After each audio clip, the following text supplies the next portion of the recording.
Hello বন্ধুরা, আসসালামু আলাইকুম। চলে আসলাম আপনাদের মাঝে নতুন আরেকটি ভিডিও নিয়ে। আজকে ভিডিও ছাগল খামারিদের জন্য খুবই একটি গুরুত্বপূর্ণ ভিডিও। সবাই ভিডিওটি মনোযোগ সহকারে দেখবেন। তার আগে একটি কথা বলতে চাই, আপনি যদি আমার চ্যানেলে নতুন হয়ে থাকেন তাহলে অবশ্যই আমার চ্যানেলটি সাবস্ক্রাইব করে পাশে থাকবেন। আর যদি আপনি ফেসবুক পেজ থেকে দেখেন তাহলে অবশ্যই আমার ফেসবুক আইডিটি ফলো দিবেন এবং লাইক কমেন্ট শেয়ার করবেন। আজকে আমি যে বিষয়ে আলোচনা করবো সেটা হচ্ছে ছাগলকে কখন কৃমিনাশক ওষুধ খাওয়াবেন এবং কিভাবে বুঝবেন যে আপনার ছাগলে কৃমি হয়েছে, এবং বুস্টার ডোজ কতদিন পরে ছাগলকে দিতে হয় সে সম্পর্কে বিস্তারিত আলোচনা করব।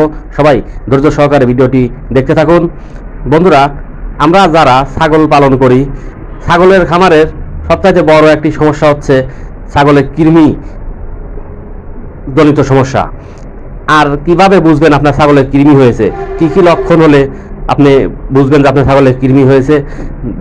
আসলে এই বিষয়ে আপনাদের খুবই সচেতন থাকতে হবে। আপনার ছাগল যদি রোগা হয়ে যায়, দিন দিন পেট টেপা হয়ে যায় এবং পশম উস্কো খুস্কো হয়ে যায়, ঘাস ঠিকমতো খায় না, কিছু কিছু সময় লাগতেছে শক্ত, আবার কিছু কিছু সময় পাতলা লাদা হচ্ছে, পাতলা একদম পাতলা, তাহলে বুঝবেন যে আপনার ছাগলের পেটে কৃমি হয়েছে। অথবা আপনার ছাগলের চোখ দিয়ে পানি পড়ছে, কেতরাচ্ছে চোখ দিয়ে, পেট টেপা হয়ে যাচ্ছে, ছাগল কেন্দ্রে দুর্বল হয়ে যাচ্ছে, তাহলে বুঝে নেবেন আপনার ছাগলের পেটে প্রচুর পরিমাণে কৃমি হয়েছে। তখন আপনি কৃমিনাশক ওষুধ খাওয়াবেন। যদি আপনার ছাগল প্রেগনেন্ট হয় তাহলে প্রেগনেন্সি যে সকল কৃমি ওষুধ পাওয়া যায় ওইগুলো খাওয়াবেন। আর যদি আপনার ছাগলে প্রেগনেন্ট না হয় যে কোনো ওষুধ ছাগলকে খাওয়াতে পারবেন। অথবা আপনার ছাগল যদি ছোট হয়, বাচ্চা হয়, তাহলে ছোট বাচ্চাদের যে সকল ঔষধ পাওয়া যায় কৃমিনাশক, ওই সব ঔষধ খাওয়াবেন। এবং কৃমিনাশক প্রথম ডোজ দেওয়ার পর আপনাকে যে কাজটি করতে হবে সেটা হচ্ছে ছাগলকে লিভার টনিক দিতে হবে, জিঙ্ক দিতে হবে, ক্যালসিয়াম দিতে হবে। এরপরে আপনার টানা 21 দিন পরে আবার বুস্টার ডোজ ছাগলকে দিতে হবে। বুস্টার ডোজ কেন দিবেন, বুস্টার ডোজ না দিলে কি ক্ষতি হবে?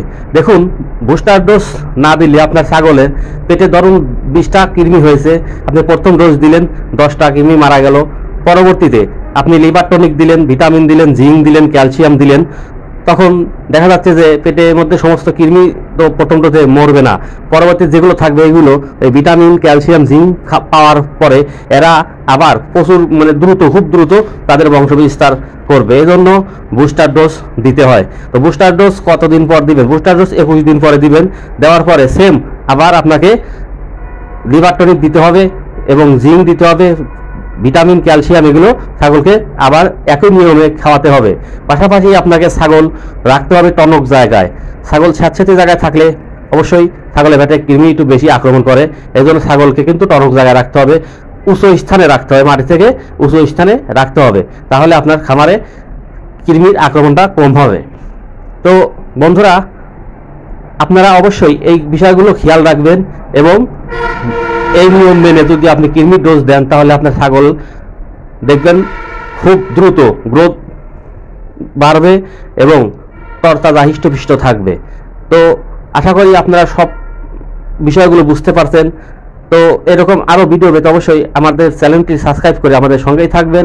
সবাই ভালো থাকবেন, দেখা হবে আগামীতে অন্য কোনো একটি ভিডিও নিয়ে। সবাই সুস্থ থাকবেন, ধন্যবাদ।